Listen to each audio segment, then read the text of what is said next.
Disaster teams in the province are on high alert as an orange level 5 weather warning for intensified rain has been issued. Now, this warning is at the back of last week's devastating floods that claimed more than 10 lives. In fact, 21 lives now is what we're at. Destroyed homes and closed multiple roads in and around the province, as well as the city of Durban. Now, joining us is Siyabonga Hlatshwayo from aid organization, the Red Cross. Siyabonga, thank you so much for the time. Really appreciate it. We know that you're quite busy as the Red Cross at this stage, and so we appreciate the time. Won't you just detail for us, where possible, just exactly the situation that you have been facing as the Red Cross in an attempt to help those that are in need? Good afternoon to you, and thank you for having us. Well, it's been quite testing looking into, we are seeing more and more incident after another. And also, it's so saddening to see even people losing their lives through the incidents that we are seeing in the province.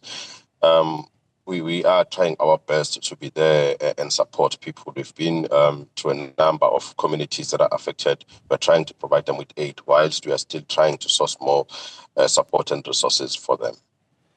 Yeah, and trying to source that, though, are you able to get that? Is that happening sufficiently in trying to source further assistance? And where does it come from?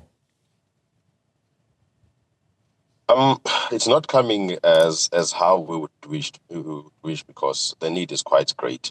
Many people are affected. If you'd remember, since December last year, we've been experiencing these rains and floods in the province. And we have been distributing as much assistance to the communities. So we are very much in need, and the assistance is mostly coming from the private sector, from private companies that are coming in to support us, as well as our partners, whom are the International Federation of the Red Cross Society. But we are still calling for more support for the people. Yeah. What are the biggest needs that people are crying out for at this stage? I mean, we've just been listening to one who says that the food parcels and the blankets and the materials won't necessarily help them at this stage. They need to be relocated. But what are the biggest needs that you're facing and are hearing from the people you're aiding and helping? We are always, in most cases, providing aid for that period of time when mostly they're still displaced or when they're still staying with their families. But yes, I would concur with them that there is a need for building material so that they can be restored back into their homes. And yes, they are raising a valid point when they're saying there is a concern in terms of being returned back into the same areas that are always affected. So I think that is a matter that is being attended to.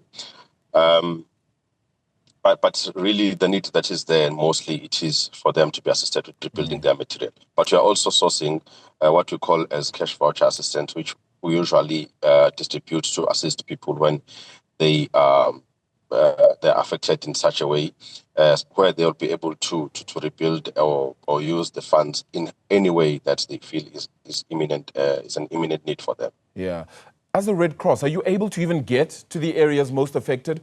Only because some of them are in low-lying areas. They're already flooded. Just the difficulty in getting there. Are you able to? Most of our advantage as the Red Cross Society is that we have volunteers that are based in communities. So the volunteers that are based in communities, sometimes we train them in first aid, firefighting, as well as disaster management, so that they are able to conduct assessments, they are able to reach to communities and give us reports as they are based in the communities, also allocating where the damage is at. So that's where we are able to reach the communities through that, and also working closely with the disaster management centers as well. I know you would be unable to speak about infrastructure, especially from a political point of view, Siyabonga, but what is it that you face when it comes to those infrastructure challenges? And while you may have those that are based in some of these communities, the difficulty may be that you're still unable to get people out, or maybe it's low-lying areas where the flooding happens and all infrastructure then crumbles.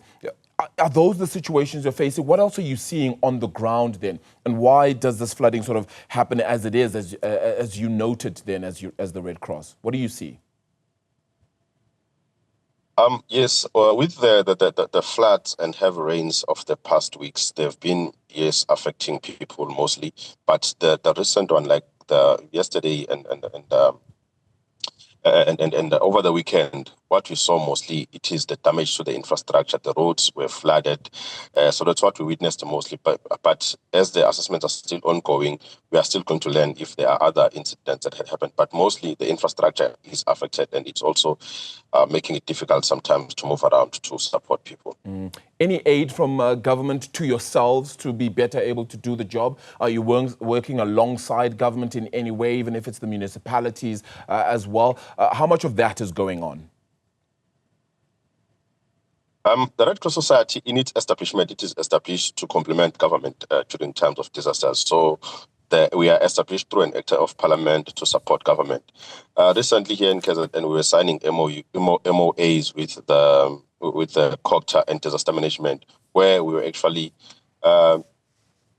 clarifying the roles and responsibilities of each party whenever there are incidents, which is very crucial in terms of ensuring that there is not even duplication of services, and services are rendered and delivered very well into the communities. So we participate in joint operation committees where there's communication about the areas that are affected, the locations where people are being kept at the time as they are evacuated into the areas. If ever there is a need that is needed, it all comes through that communication line, which is the Joint Operation Committee. So we work quite close with government. Yeah. Wanted to ask you exactly just with regards to anybody who would like to help, would like to put in some form of assistance, whether it be financial or otherwise, where exactly they can go, contact details, delivery addresses, etc. Where exactly can that be done?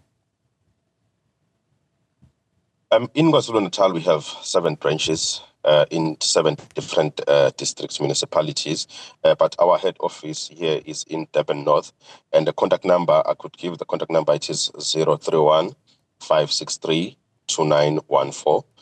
That is the head office of the KZN Red Cross. Fantastic. Siyabonga, thank you for your hard work, to yourselves, the Red Cross, and all other that are looking to help and aid all those that are in need at a time like this. So we appreciate you at this time. Just to let you know, indeed, that contact number again for the Red Cross. If you're looking to help in any way, we implore you to do so. Please, 031 563 2914, the headquarters for the Red Cross in KwaZulu-Natal, then being able to help there.